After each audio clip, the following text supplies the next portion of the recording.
senhores, muito boa tarde. Sou o professor Humberto Cunha, presidente dessa sessão, que vai avaliar a dissertação de mestrado do mestrando Rafael Souza Lima, intitulada Autodeterminação dos Povos enquanto Direito Cultural Fundamental no Brasil, enfoque na dimensão jurisprudencial. Esse trabalho vai ser avaliado por dois grandes professores, um professor da casa, que é o professor Rômulo Leitão, e o professor convidado da Universidade Federal de Goiás, que é o professor Youssef Daibert Salomão de Campos. Aos dois colegas, muito obrigado, e vamos seguir a rotina que os senhores já conhecem e que é possível que alguém que esteja no público ainda não conheça, que é a rotina na qual o mestrando apresenta seu trabalho por um prazo temporal de até 20 minutos e, na sequência, passa-se ao exame com a palavra do professor convidado e, subsequentemente, do professor da casa. Então, 16 horas, Rafael, boa sorte, você tem a palavra. Muito obrigado. Primeiramente, agradeço aqui a presença do professor Humberto e também a oportunidade, ele oportunizou esse momento também com a sua orientação. Agradeço a presença do professor Rômulo e também a do professor Youssef, obrigado pela disponibilidade. O meu tema é a autodeterminação dos povos enquanto direito cultural fundamental no Brasil, um enfoque na dimensão jurisprudencial. A razão pela qual eu decidi trabalhar esse tema tem sido o ganho de importância que a jurisprudência brasileira tem dado no direito à autodeterminação dos povos para fundamentar suas decisões em face da proteção que tem sido dada aos povos indígenas. O direito à autodeterminação dos povos, para tanto, eu busquei traçar desde o sentido clássico do direito à autodeterminação dos povos até o sentido contemporâneo, que é esse sentido atribuído aos grupos originários dos estados, no interior dos estados soberanos. No sentido clássico, a autodeterminação dos povos, ela surge no sentido de uma autodeterminação nacional. Ela não surge necessariamente como um direito, mas como um instituto político que busca trazer um ideal de liberdade política dos Estados nacionais para exercerem sua autonomia externa e interna. Ou seja, o seu momento histórico mais relevante pode ser citado como a Revolução Francesa e a Revolução Americana. No contexto da Revolução Americana, esse instituto político ele foi usado como fundamento para se libertar do domínio das colônias inglesas e, no contexto da França, foi usado para se emancipar do domínio do governo monárquico absolutista. O direito à autodeterminação dos povos, então, nesse momento, ele tem um viés altamente político, passando a ter um caráter jurídico, uma roupagem jurídica, somente no século XX, em 1945, com a Carta das Nações Unidas, que prevê no seu artigo 1º que o propósito das Nações Unidas são desenvolver relações amistosas entre as nações, baseadas no respeito ao princípio de igualdade de direitos e de autodeterminação dos povos. Nesse contexto, de autodeterminação nacional, ele se relaciona, tem uma relação estrita com a soberania nacional. À medida que esse instituto ele foi ganhando ênfase, possibilitando que os estados soberanos se auto-organizem, se autorregulem socialmente, foi também criando uma noção de responsabilização estatal. Em uma segunda etapa, foi dada a autodeterminação dos povos, já agora como um direito, realmente, ele foi utilizado como fundamento e como alicerce do movimento de descolonização. Isso se deu, primeiramente, com maior ênfase na década de 50, por meio da Resolução 637 e também das Resoluções 1514 e 1541. A primeira de 1952 e as outras duas de 1960.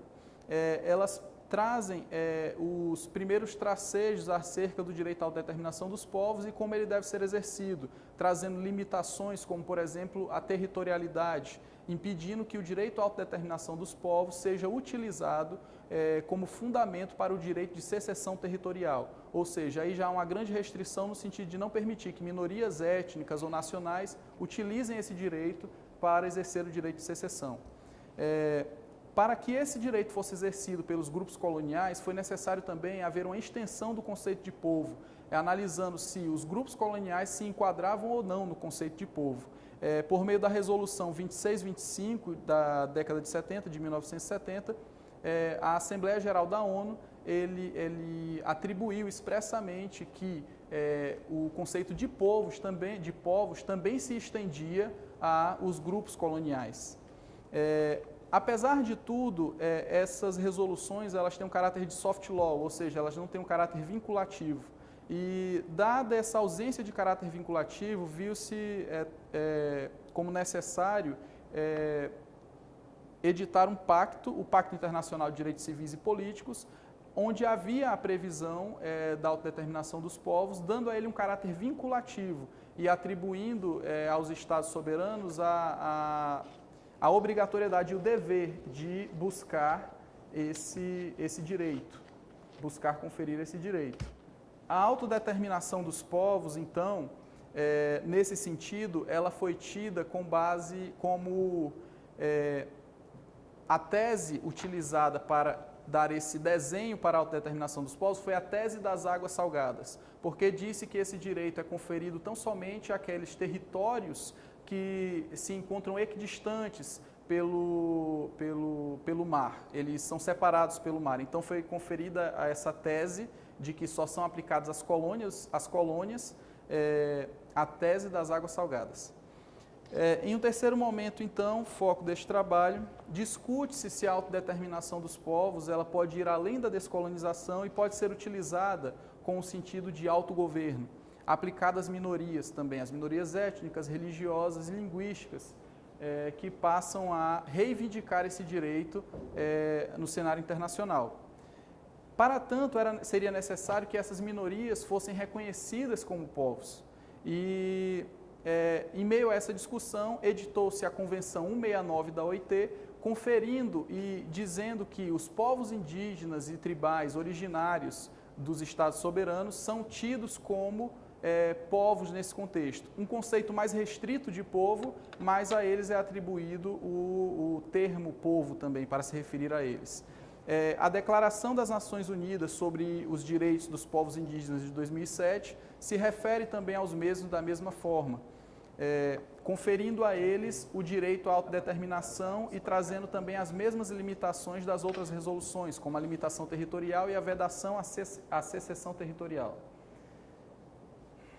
Para que esse direito fosse exercido por essas minorias, foram também desenvolvidas teorias acerca do exercício desse direito por essas teorias, como o pluralismo jurídico, o multiculturalismo e o decolonialismo.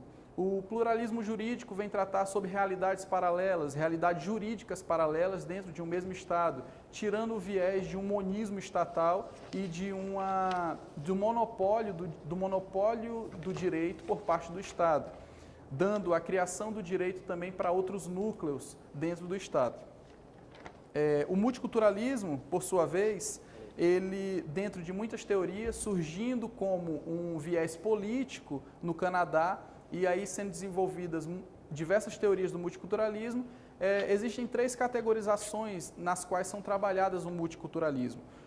Dentro de um direito poliétnico, como embarcando aí os grupos minoritários e tratando sobre seus direitos culturais e liberdades religiosas. Os direitos de representação, onde são tratadas as discriminações positivas, como cotas, e o direito à autodeterminação e o autogoverno. E também uma das bases teóricas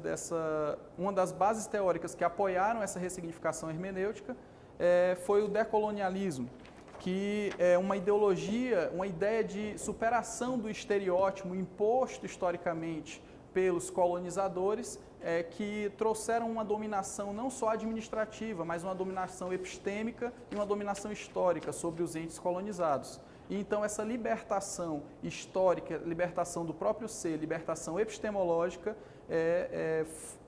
vem através das teorias decoloniais. Bem, foi necessário também analisar a relação dos direitos humanos na sua proteção dos direitos culturais. Razão por que isso? Porque enquanto os direitos humanos defendem princípios éticos universais e os direitos culturais se preocupam em proteger direitos e costumes locais, há um confronto entre relativismo e universalismo, sendo esse confronto analisado por diversas teorias, entre elas pode ser citado Jack Donnelly com a universalidade relativa, em que ele fala que os direitos humanos são direitos universais prima facie, que podem ser ponderados à medida que são confrontados com determinadas práticas culturais, com determinados costumes, em determinados casos concretos, podendo esses direitos humanos universais, esses padrões éticos universais serem relativizados em determinados contextos. Dito isso, o direito à autodeterminação então foi analisado como um direito cultural fundamental. A Constituição Federal, no Estado Constitucional, as Constituições dos Estados Constitucionais, elas, segundo Marcelo Neves principalmente, elas têm uma função também de uma ponte de transição, um diálogo intercultural. Ela serve, as constituições vão servir como ponte entre a política e o direito, os costumes das comunidades tribais e o direito, fazendo esse paralelo e apoiando a convivência pacífica de comunidades e de realidades jurídicas paralelas por meio desse diálogo intercultural. O artigo 4º da Constituição Brasileira, no seu parágrafo único, traz um princípio, o princípio da integração cultural dos povos da América Latina. O artigo 215 traz o princípio do pluralismo cultural. O 216, parágrafo 1º, o princípio da participação popular. E aí se questiona, o direito à autodeterminação dos povos, ele pode ser visto como um direito cultural fundamental no Brasil? Se for analisado simplesmente tipologicamente o local onde está localizada a previsão desse direito na Constituição, a resposta seria não.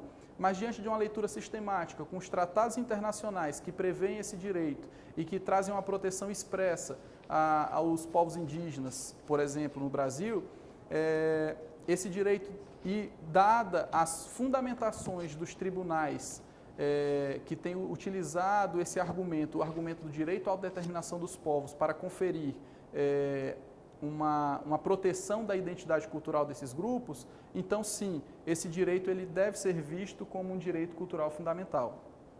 A título de exemplo, na dissertação eu trago mais algumas, mas algumas das jurisprudências que são adotadas nesse sentido, com base na autodeterminação dos povos, algumas também implícitas, são o habeas corpus preventivo 80.240, do Tribunal de Justiça de Roraima, que foi proposto em favor de indígena intimado por uma CPI para depor na Assembleia Legislativa do Estado. Então foi proposto um habeas corpus preventivo em face da situação, para que ele não fosse conduzido coercitivamente, e a decisão determinou que o depoimento deveria ser prestado em dia e hora previamente acordada pela comunidade e no interior da comunidade indígena. Em outro sentido, uma apelação proposta no TRF contra uma ação pública que já havia sido proposta pelo Ministério Federal em conjunto com o Ministério Público do Mato Grosso, com o fim de suspender o licenciamento da Companhia Hidrelétrica Telespires, concedida sem a devida consulta prévia dos povos indígenas afetados. Essa apelação ela foi concedida suspendendo o licenciamento da construção da hidrelétrica, pois não houve a consulta prévia. A consulta prévia introduzida na Declaração sobre Direitos dos Povos Indígenas como um direito decorrente do direito à autodeterminação dos povos. Outro exemplo também E agora um exemplo impactante, porque é uma apelação criminal do Tribunal de Justiça de Roraima, porque trata do jus puniendi estatal, tido como de monopólio do Estado, mas foi atribuído esse exercício por parte daquela comunidade, que já havia condenado o indivíduo que havia cometido um homicídio. Então, o Tribunal de Justiça de Roraima estendeu o exercício do jus puniendi ao seio comunitário. E também um exemplo, por fim, foi a suspensão de liminar 644 de Mato Grosso. Essa decisão foi proferida pelo ministro Aires Brito, quando ainda compunha a Corte do Supremo Tribunal Federal, em que ele devolve a posse na decisão de terras já demarcadas à comunidade Chavante, fundamentando sua decisão no direito à autodeterminação dos povos. Portanto, conclui-se no seio da dissertação que o direito à autodeterminação dos povos, quando aplicado a grupos étnicos, é um instrumento de proteção da identidade cultural, compreendendo também o vínculo que esses grupos possuem com a terra, ou seja, não se restringe aos seus costumes, tradições e crenças, mas também ligado a todo o contexto em que eles vivem, havendo uma ligação espiritual deles com a terra. Em segundo plano, a tese do marco temporal e as 19 condicionantes representaram uma forte limitação ao pleno exercício desse direito e à proteção à identidade cultural desses grupos. Apesar de que, recentemente, ainda esse ano, houve uma tendência a mudar de perspectiva com relação ao marco temporal e às 19 teses. Foi um caso que não estava julgando necessariamente o marco temporal, mas o ministro Luiz Roberto Barroso, ele mostrou uma tendência de mudança e alguns ministros seguiram ele no voto de mudar o seu entendimento, mas ainda é uma questão em aberta. Esse direito ele só é aplicável no cenário constitucional brasileiro aos grupos étnicos originários, ou seja, grupos indígenas e tribais. Dada a sua cosmovisão diferenciada. Então, outros grupos minoritários que têm uma cosmovisão econômica, uma cosmovisão de vivência incluídas na sociedade brasileira como um todo, a eles não se aplica esse direito. O choque de valores não é um grande impedimento para a concretização desse direito. Logo, aquela discussão sobre relativismo e universalismo não seria o grande embate para a aplicação desse direito. Vê-se que o grande embate é o interesse econômico sobre as terras indígenas. Não há uma carência legislativa acerca da regulação desse direito, mas uma ausência de vontade política no seu cumprimento. E mesmo diante do estereótipo ainda presente nos órgãos jurisdicionais e no próprio texto constitucional, o Estado constitucional tem possibilitado um diálogo intercultural, permitindo a existência de realidades jurídicas paralelas. Então, no contexto do trabalho e do que esse direito vem representando em sede dos tribunais, apesar de ainda não ser o ideal, as cortes elas representam sim um importante palco nesse diálogo intercultural. Bem, é isso, muito obrigado. Muito bem. E fico aberto às ponderações. Muito bem, parabéns pela apresentação dentro do tempo. Bom, escutou bem, professor Youssef? Sim, sim. Então, agora a gente passa ao momento de arguições, e a arguição aqui é sempre, como costuma ser também na Universidade Federal de Goiás, né, nas demais universidades, como regra, do examinador externo, no caso, Vossa Excelência, para usar um formalismo aqui que os juristas gostam muito. Mas essa excelência realmente não no sentido formal, mas no sentido substancial. Você que vem lançando aí vários livros sobre o contato entre o direito e a cultura e a história, né? Ontem a gente conversando, eu disse, deixe de história, nem deixe de história, nem deixe de direito, nem deixe de cultura. Então, o professor Youssef tem a palavra nesse instante, pelo tempo regulamentar de 20 minutos. Eu agradeço muito o convite, mais uma vez. A gente agradeço vocês, cumprimento a todos e todas presentes. Rafael, parabéns pela empreitada, pela defesa da apresentação. Obrigado, professor. Eu notei que você incorporou indicações feitas durante a sua qualificação, né? Exatamente. Isso foi observou. Eu, como historiador, fico incomodado com os seus marcos da introdução, porque o primeiro parágrafo, de 7 linhas, você sai do século XVI para a contemporaneidade. Acho que tem que ter um pouco mais de cuidado com isso. No segundo parágrafo, você diz da seguinte forma: diante dessas atrocidades históricas, a reivindicação das populações originárias, mais uma vez, se desdobra em diversos sentidos, gerando encontros não só do céu. Mas de todas as nações que detêm no seu interior uma presença maior desses grupos ainda hoje, como por exemplo Estados Unidos, Canadá e Austrália, havendo resistência com relação a essas reivindicações. Cuidado com generalizações. Se você vai comparar, é preciso você se ater um pouco mais a essas comparações, tá bom? Dizendo que você cria uma expectativa no leitor que à frente não vai ser atendido. Tá? Então, tome um pouco de cuidado com essas abordagens. Ainda na introdução, quando você apresenta o trabalho, você diz que, ainda no primeiro capítulo, analisaram-se os momentos mais marcantes de manifestação desse instituto, sabe? A Revolução Americana e a Revolução Francesa. Isso é uma leitura hospitalizada, tá? De pautar a Revolução Americana e a Revolução Francesa como paradigmas, obviamente são paradigmas, mas cuidado com o contexto no qual você está inserido. Na página 10, você fala da Constituição. Outro momento que você tem um bom comigo com leitura sistemática da maior, se é possível a aplicação desse direito aos grupos étnicos, com a extensão do mesmo no cenário brasileiro. Preciso que a gente perceba que a própria necessidade de povos originários terem que se ater à Constituição para poder reivindicar é um processo de tradução que eles estão fazendo.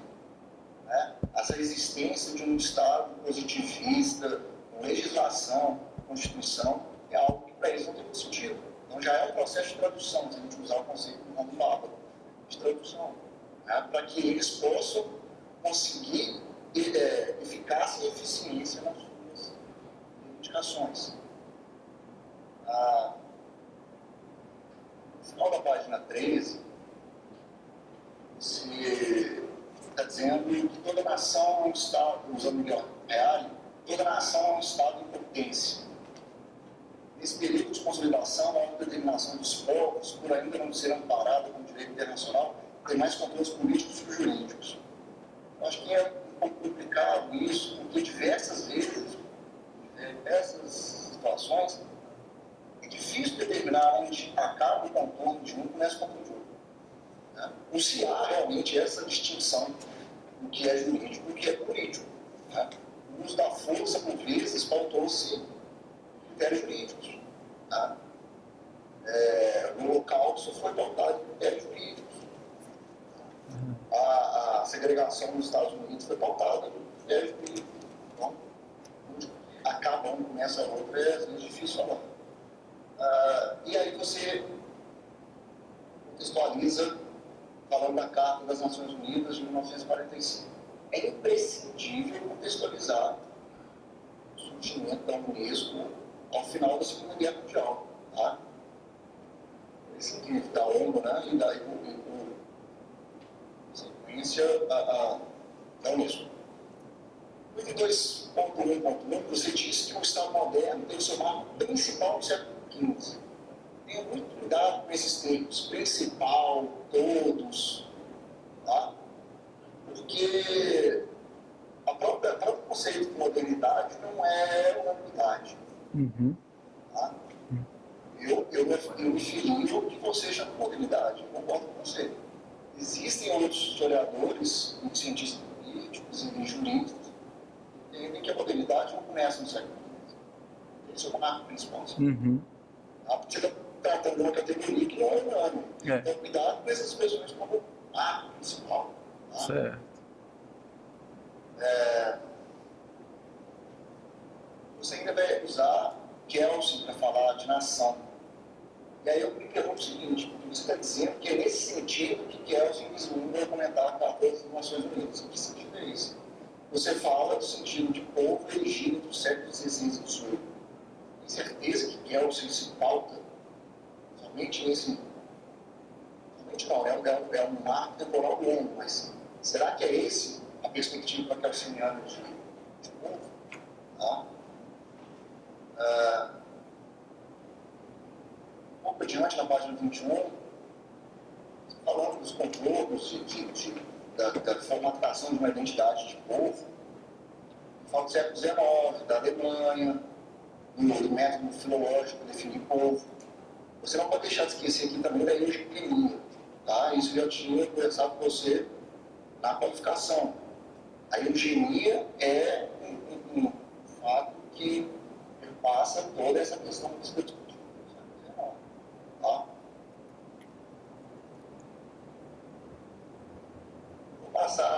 Vou pular algumas questões formais de formatação e depois eu envio para vocês as minhas anotações. Vamos ficar mais na parte material, até para me ater a esse tempo de 20 minutos. Preciso que você também não confunda a autodeterminação dos estados com a autodeterminação dos povos. Isso não são sinônimos. Tá? Existem estados autodeterminados cujos minorias possuem acesso às suas autodeterminações, como você mesmo está levantando no seu trabalho. Por que eu estou dizendo isso? Porque até o 32.3.1, na página 33 e 34, não está claro por que o enfoque que você dá à autodeterminação dos estados e definir a autodeterminação dos povos. Certo? E aí, no primeiro parágrafo desse item, você vai dizer que a ideia de soberania que se desenvolvia nesse período, você está falando do século XVI, ainda era frágil, não havia uma associação para Estado e Igreja, pelo contrário, ainda se pautava o princípio da unidade da fé, ou seja, a religião oficial era, então, a dominante. E essa sua posição parece que vai permanecer até a contemporaneidade. Você não deixou isso muito claro. Se você tem essa ideia da relação entre o que é minoria política, porque a minoria política não é necessariamente uma minoria quantitativa. Minorias são aquelas que são subjugadas, exploradas, né, que tem que ter sua força de trabalho para sobreviver. Né?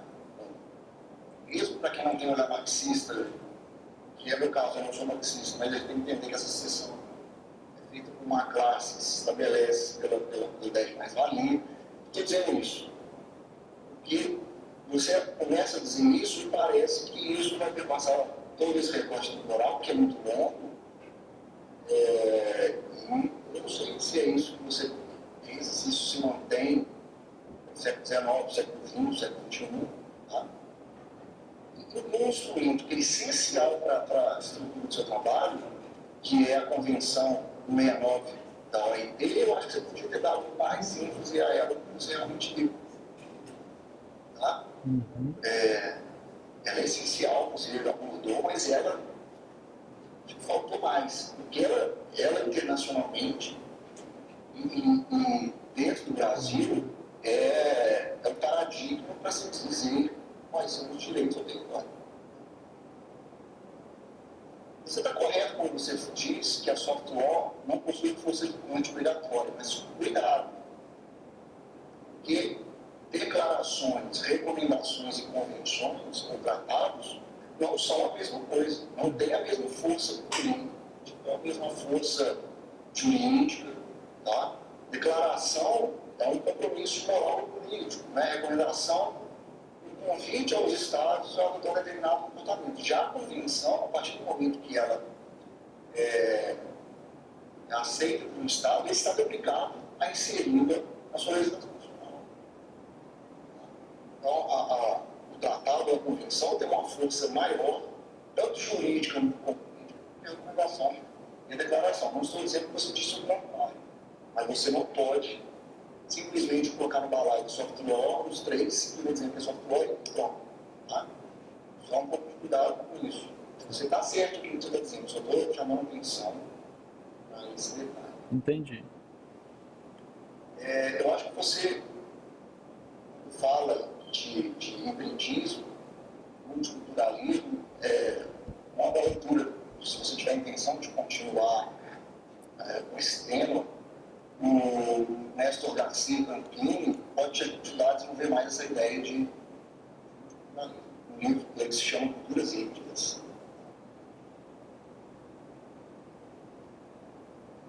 Na página 49, você vai dizer o seguinte: o decolonialismo também se distingue do pós-colonialismo, tendo em vista que este estudo do colonialismo, principalmente da área da África, ocorrido no século XVIII e XIX, tendo como referências, como principais referenciais teóricos, Foucault, Gramsci, Derrida e Lacan.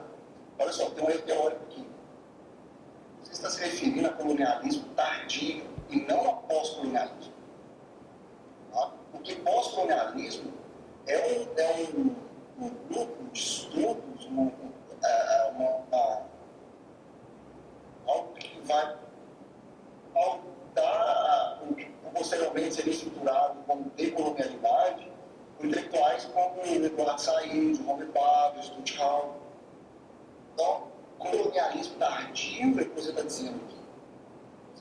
Ao certo, a frase seria o seguinte: o decolonialismo também se distingue do colonialismo tardio, tendo em vista que esse estudo colonialismo, principalmente da África, no século XVIII e XIX.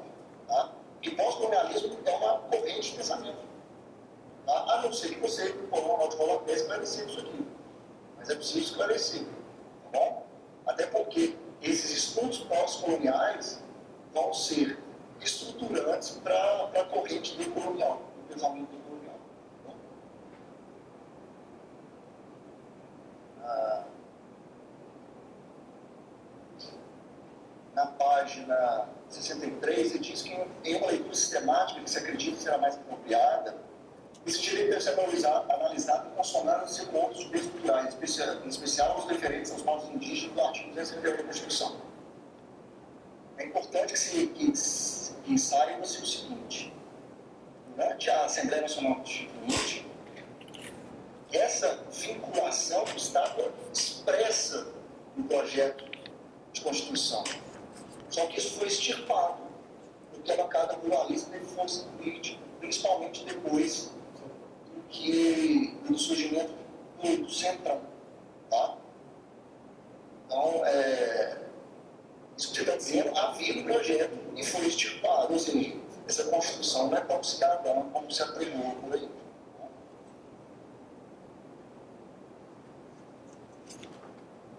E isso, você pode ampliar sua leitura também, caso você continue nesse tema, quando você fala da intimação de indígena para prestar depoimento em função parlamentar de inquérito. Essas questões seriam mais facilmente enfrentadas se não houvesse a covardia parlamentar da Assembleia Nacional Constituinte ao extirpar os direitos indígenas e quilombolas do texto permanente da Constituição, deixando o DCT, tá? Isso que refere à titularidade da terra. Então, assim, essa questão, o seu problema da sua dissertação talvez não existisse no tamanho que existe se o parlamento da Constituição não fosse tão covarde de retirar do texto permanente da Constituição a vinculação à terra, como estava no projeto, e delegando ao lado das posições constitucionais transitórias. Porque a gente sabe que, embora juridicamente não haja hierarquia, politicamente, obviamente, há. Tá? Essa é uma teoria que eu desenvolvo na minha tese.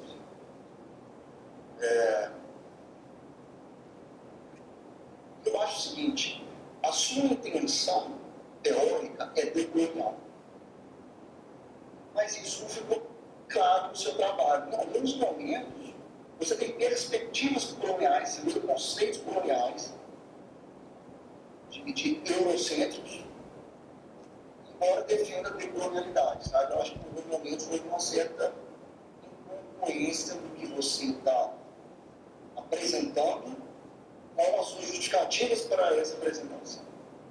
Entendeu? Como, por exemplo, o conceito de minoria. Tá? Na Mas, como eu te disse, as partes mais formais aqui, eu te primeiro, agora até para a gente tornar esse bate-papo aqui mais dinâmico. E mais uma vez eu parabenizo a você. Muito obrigado. E ao seu orientador, quem eu muito admiro, ele sabe disso, por enfrentar esse trabalho. O direito, com a ciência, carece muito de pesquisas como a sua. A gente precisa muito de filhos como o seu orientador, tratam cultura e patrimônio como objeto jurídico não menos relevante do que demais que estão presentes na Constituição. Tá? E são vinculados a valores como da atividade da pessoa humana. Tá? Então, eu parabenizo você por essa empreitada e fica aqui essas considerações e o meu agradecimento por participar dessa manhã. Muito obrigado. Muito obrigado, professor Youssef, pela critério. Que maneja da melhor forma possível Tá ótimo. a forma de apresentação dessas ponderações. Ele quer, né? Uma palavra, Rafael. São só, não seriam nem ponderações aos seus argumentos, professor Youssef. Aliás, agradeço muito, muito obrigado. As suas orientações na qualificação, as obras que o senhor indicou, enriqueceram muito o tema. Infelizmente, faltou tempo também para se aprofundar como eu queria nas obras indicadas, que é um tema altamente complexo, você relacionar a autodeterminação dos povos com os princípios da nacionalidade, um princípio que não se forma linearmente na história, mas tem todo um arraigado de, perdão aqui as palavras, mas puxa lá, puxa aqui, de grupos linguísticos, grupos étnicos, reivindicando o direito de serem vistos como nacionais. Então, tudo isso torna o tema complexo, misturado a questões de teoria do Estado, o que torna o desenvolvimento teórico do trabalho não tão linear e, em alguns momentos, trazem essa confusão teórica que torna difícil trabalhar o tema, mas eu tentei sistematizar o máximo possível, tentando criar um pensamento linear que desse um sentido lógico à autodeterminação dos povos como um direito cultural. Então, eu agradeço muito as suas ponderações, as indicações, e eu espero que esse contato permaneça e que nós possamos aí continuar trocando ideias, e muito obrigado. Ok, Rafael, muito obrigado. Agora tenho a honra de passar a palavra ao meu querido colega, professor Rômulo Leitão. Fala aqui. Bom, boa tarde, professor Youssef. Boa tarde, Rafael, a quem está assistindo, André, meu ex-aluno, tudo bem? Eu tenho que ficar segurando esse microfone. Eu tenho algumas ponderações formais, mas eu vou adotar a mesma estratégia do professor Youssef. Eu vou te passar, eu te entrego aqui. São poucas alterações. Tem autor que não está na bibliografia, tem um autor, né? E Santos, em 1997, não está. Tem alguns questionamentos não formais, então que eu te passo aqui onde está anotado.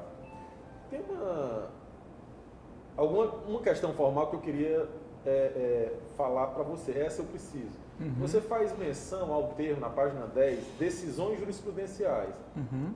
Que não é eu não conheço, não é um tema muito familiar, um termo muito familiar. Você fala de precedentes, você fala de jurisprudência, no singular, porque hoje em dia a gente vê muita gente falando de jurisprudências, e não é jurisprudência. Jurisprudência é um conjunto de decisões, um conjunto de precedentes que formam o entendimento de uma corte. Uhum.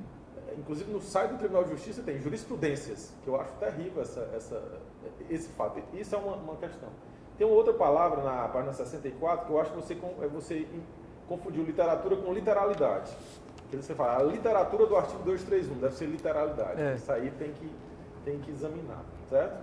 Bom, em relação ao trabalho, a gente nota tanto a dedicação do professor Humberto quanto o seu bem-querer ao tema. Eu tenho examinado muitos trabalhos que eu não vejo nenhuma empatia entre o que está escrito e quem está apresentando. Nesse caso aqui, você gosta dessa temática e você trabalha com isso. Como o professor José falou, é muito bom ter pesquisa nessa área, pesquisa em Direito. Eu sou um crítico da pesquisa em Direito por vários motivos, mas é muito bom ter um tema nesse nicho que é muito difícil. O primeiro questionamento de método que eu faço é a questão, o seu conceito de soberania eu acho muito 1.0, muito básico. Dá para você incrementar mais o conceito de soberania. Você fez um conceito clássico aqui na página 14, é aquele conceito, eu sei que é uma condição, é um pré-requisito essa soberania para o seu tema, mas não custa nada um refinamento no conceito de soberania aqui da página 14, falar de soberania nacional. Até porque essa questão a questão da soberania nacional, num mundo globalizado, ela tem uma perspectiva diferente do passado, da década de 70, da década de 60. Então, é uma questão. Eu, inclusive, falo aqui na página 57, eu sugiro uma... Não é na 57 ainda não, é só na soberania. Vamos seguir aqui a ordem. É a página 57 agora. Não é mais sobre soberania, é uma questão que eu acho que eu tenho, a partir de uma leitura no ano passado, acho que foi no semestre passado, no ano passado, da questão do Estado de Direito. É uma outra sugestão que eu te dou, é um livro chamado Pilhagem. Quando o Estado de Direito é ilegal. Ou seja, você fala muito em colonialismo aqui, e esse livro tem uma relação direta com isso, e tem uma relação direta com questões relativas à subjugação de Estados. Então, eu acho que caiu. Não, caiu, pode falar, está escutando. O livro é Pilhagem, Quando o Estado de Direito é Ilegal, Hugo Matei e Laura Neira, que são dois autores americanos que fazem uma crítica à utilização do Estado de Direito como uma forma de subjugar as pessoas, os estados, as demais populações, os demais estados, sem precisar de dinheiro nem de tanques. Então você subjuga por outras questões, você subjuga exportando um Estado de Direito, influenciando cada vez mais. Eu não sei se caiu a conexão. Bom, é uma sugestão aqui na página 57, que você fala de alguns autores importantes, é só uma sugestão, certo. Até para você examinar se for o caso que eu acredito que sim, de publicação. Com certeza. Tem um outro questionamento a respeito do papel do Poder Judiciário na efetivação de direitos fundamentais, inclusive este que você está se referindo. Eu não sou muito esperançoso em relação ao nosso Poder Judiciário. Tem duas passagens aqui que eu queria que você comentasse, porque aparentemente são contraditórias, que é a passagem da página 70 e da página 97. Na página 70, você fala que o Estado Democrático de Direito não se efetiva tão somente na vontade da maioria, mesmo quando seu fundamento é a busca do interesse comum. Sendo assim, os juízes, por não serem eleitos por determinada maioria, não sofrem a pressão de representar por uma maioria política, mas tão somente proteger e guardar os direitos fundamentais e constitucionais, como é o caso dos direitos culturais. Então, você coloca os juízes como atores responsáveis pela efetivação desse direito, você coloca textualmente aqui, e quando a gente vai na página 97, de uma certa maneira você fala que a resistência nas instituições oficiais, inclusive o judiciário, na concessão ou no respeito ao território desses grupos étnicos em razão do seu valor econômico e seu potencial. Ou seja, o Poder Judiciário, eu não vejo, se você analisar sociologicamente, antropologicamente ou historicamente o Poder Judiciário, ele não tem nenhuma afeição com direitos de minorias. Eu não vejo, apesar de avanços, apesar de judicialização de algumas políticas públicas, como na área da saúde, essas questões culturais eu não vejo nenhum, até pela formação do juiz brasileiro não tem. Então, isso aqui você precisa ver se não existe uma contradição entre essa esperança com o poder contra-majoritário e essa questão que eles não estão preocupados também. Eu sei que tem decisões, inclusive a última pergunta que eu te faço, são os precedentes que você colocou aqui, se essas decisões foram mantidas pelos tribunais superiores. Pronto. Porque tem algumas questões. Bom, basicamente é isso. Parabenizo o seu orientador e o seu trabalho, tanto pela qualidade quanto pela disposição de enfrentar temas de pesquisa tão corriqueiros na academia, principalmente na área do direito, que precisa de muita oxigenação. Professor Rômulo, obrigado também pelas ponderações. Realmente houve uma ansiedade em relação a essa questão de tratar sobre a soberania e criar uma profundidade para entrar logo no tema sobre a autodeterminação direcionada a esses grupos, né? Então houve realmente aí, relendo o trabalho já depois do depósito, eu consigo sentir essa carência e a necessidade de aprofundar isso. Gera uma pretensão realmente. E com relação às ponderações feitas, com relação às decisões jurisprudenciais e o seu caráter contramajoritário, ali foi realmente isso que eu quis falar, a importância do judiciário na efetivação, no seu papel do exercício contramajoritário da sociedade, mesmo que tenha ocorrido de forma mais tímida no Brasil, mas a exemplo do que ocorreu nos Estados Unidos historicamente com os grupos afrodescendentes permitindo que eles frequentassem, por meio de decisões jurisprudenciais, universidades destinadas somente a pessoas brancas e tudo mais. Então, e há uma tentativa de reprodução no Brasil desse mesmo movimento, vamos dizer assim. Então, eu vejo, de certa forma, algum movimento nesse sentido no Brasil. E o que eu falo ali na página 97, com relação a estereótipos institucionais, é que, apesar da tentativa de construção desse viés contramajoritário, ainda assim o judiciário brasileiro o faz, mas permeado por esse viés eurocêntrico, esse viés monista estatal, de que o direito tem que partir dali. E o que eu quis deixar na conclusão, não sei se ficou claro, é que, apesar desse estereótipo e desse viés, ainda assim não é o que nós queremos, não é o final a que queremos chegar, não é o essencial, mas é o que temos hoje. O judiciário como palco de efetivação de direitos minoritários. Até a ponderação feita pelo professor Youssef com relação até uma dificuldade em trabalhar um tema, com relação a hora tratar os grupos indígenas como povos minoritários, uma vez que os mesmos, eles reivindicam, em alguns setores, eles reivindicam não serem tratados como grupos minoritários, mas serem tratados como povos indígenas, necessariamente. Então, há toda essa problemática, essa reivindicação deles de não serem tratados como minorias, mas realmente o judiciário o trata dessa forma, o direito o vê dessa forma, na maioria das vezes. Em uma das decisões, e agora não consigo me recordar, em algum ponto, a decisão até faz uma ressalva em relação a isso, em relação a tratar os grupos indígenas como povos, porque eles têm a necessidade de não serem tratados como minorias. E com relação à manutenção das decisões, eu busquei nos TRFs as decisões mais recentes. Então, havia algumas de 2016, outras de 2015. Como foram julgadas? E busquei algumas, se haviam recursos para os tribunais superiores, e até aquele momento não haviam. O de Roraima parece que não houve recurso, já faz um tempo, acho que já faz 3 anos, e não houve recurso da decisão. Da nação criminal, né? Do juiz puniente, aplicar a sanção da comunidade.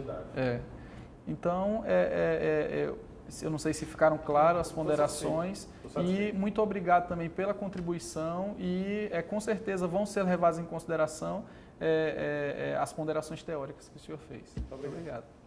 Muito obrigado.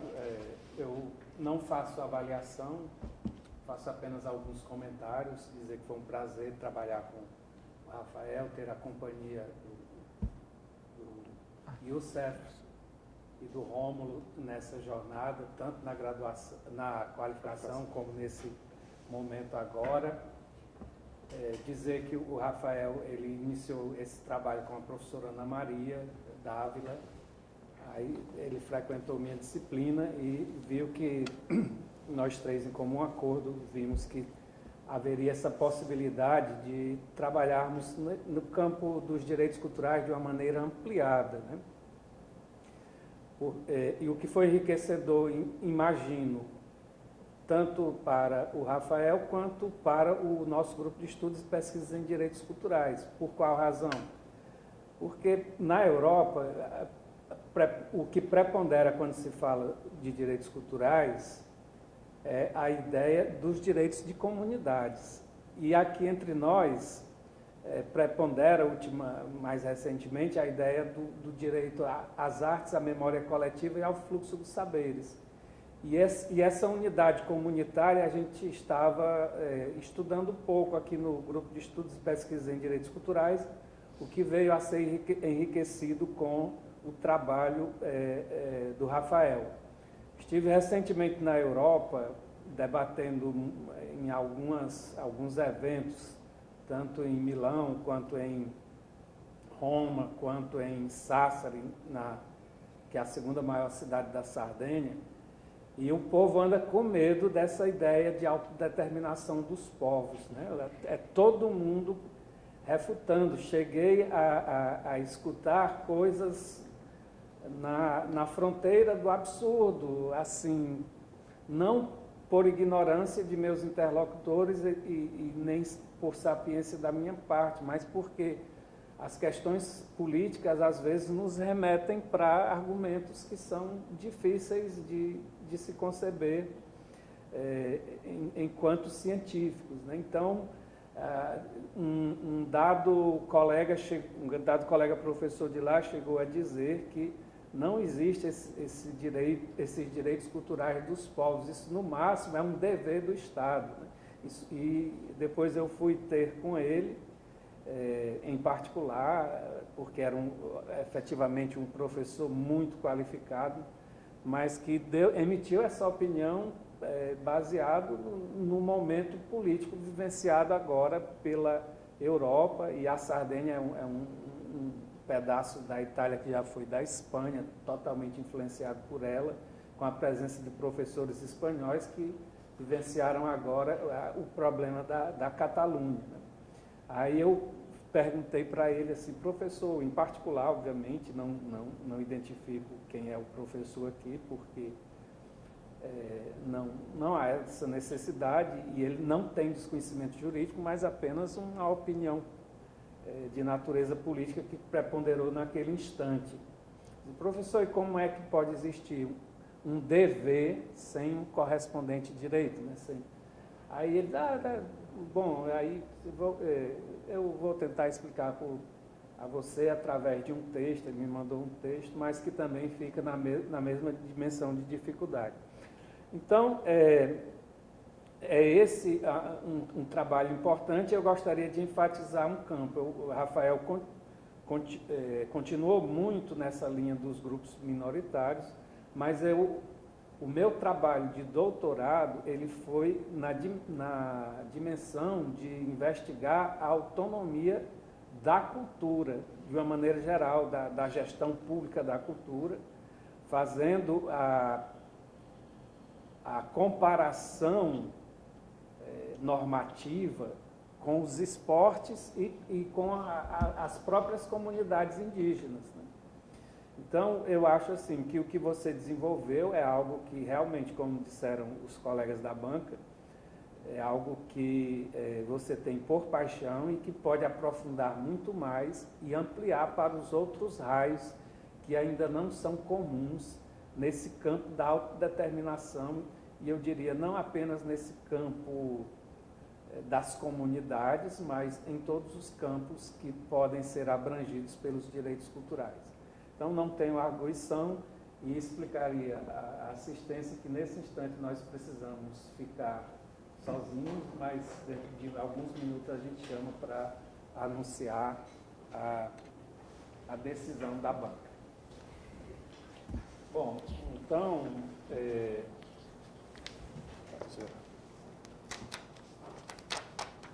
senhoras e senhores,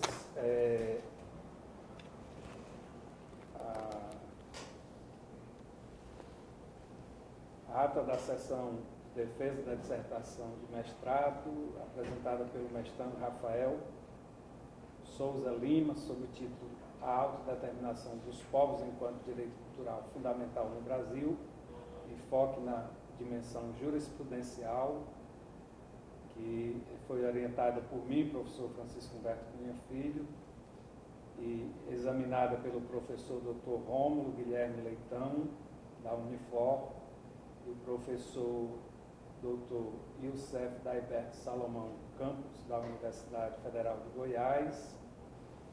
Ela foi apresentada segundo os trâmites regimentais da Universidade de Fortaleza e foi atribuída pela banca examinadora o conceito de aprovado.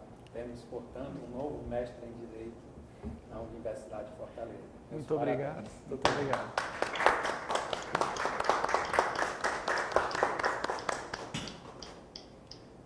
Tirar a foto.